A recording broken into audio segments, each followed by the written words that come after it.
नमस्कार दोस्तों, स्वागत है आपका आपके अपने ज्योतिष चैनल एस्ट्रोज़ोन पर, जहां हम सरल भाषा में कुंडली के रहस्यों को समझते हैं। आज हम जानेंगे, अगर कुंडली में सूर्य नवम भाव में हो और साथ में सभी 9 ग्रह हों तो इसका जीवन पर क्या प्रभाव पड़ता है।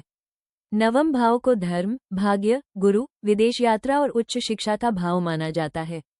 सूर्य जब इस भाव में होता है तो जातक में नेतृत्व की भावना और आध्यात्मिक सोच प्रबल होती है।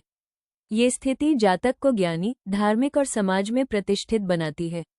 अब अगर इस भाव में सूर्य के साथ बाकी 8 ग्रह भी हों, यानी चंद्रमा, मंगल, बुध, गुरु, शुक्र, शनि, राहु और केतु, तो ये योग विशेष बन जाता है जिसे सर्वग्रह योग या ग्रहों की युति कहा जा सकता है।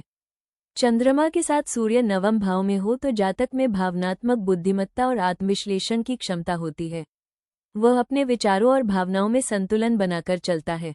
मंगल के साथ सूर्य नवम भाव में हो तो जातक में साहस, ऊर्जा और जुनून होता है। ऐसे लोग न्यायप्रिय होते हैं और अपने सिद्धांतों के लिए लड़ने से नहीं डरते। बुध की युति से जातक में तार्किकता, संवाद कला और लेखन की प्रतिभा आती है। वह धार्मिक विचारों को भी वैज्ञानिक नजरिए से समझने की कोशिश करता है। गुरु के साथ सूर्य की युति बहुत शुभ मानी जाती है। ये जातक को धार्मिक, दार्शनिक और विद्वान बनाती है। उसकी सोच ऊंचाइयों तक जाती है और वह दूसरों को भी मार्गदर्शन देना चाहता है।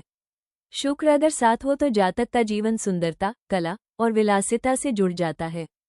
उसे धार्मिक स्थानों की यात्रा में भी शांति मिलती है और प्रेम संबंधों में भी वह संतुलन चाहता है। शनि की उपस्थिति जातक को अनुशासित, कर्मठ और गंभीर बनाती है। ऐसे लोग भाग्य से अधिक कर्म पर भरोसा करते हैं और धीरे धीरे सफलता प्राप्त करते हैं। राहु की युति से जातक को विदेशी संस्कृति, अनोखे दर्शन और टेक्नोलॉजी में रुचि होती है।